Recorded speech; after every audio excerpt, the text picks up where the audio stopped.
gawin yon kasi hindi naman kita ginaganon. Alam ko namang gusto mo magkakapera sa page mo eh. Sa akin hindi eh. Dapat champ, tumigil ka na sa pag-ano mo. Dahil ako, kung hindi kita pinapansin sa mga post mo, huwag ka na lang magpapansin. Dahil lagi na lang ako yung inaano mo eh, ha? Yan lang masabi ko sa'yo, huwag mo nang ulitin yung ganon. Pangit yun. Inaano ka lang, gusto mo talagang sumikat. Kung gusto mo sumikat, isa pa, number one, huwag ka mag-stricto sa fans mo. Tsaka kung magpapirma sa'yo, huwag mo itakwil. Kaya wala kang masyadong fans. Dahil sinabihan kasi si Cebu, ng champion ka lang sa junior, hindi ka na namamansin maayos.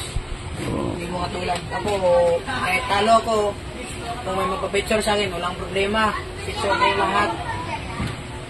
Dito mo makikita, pero ang katulad mo, hindi ko gagayahin. Alam kong mabait ka, magaling ka, pero pangit yung ugali mo sa social media.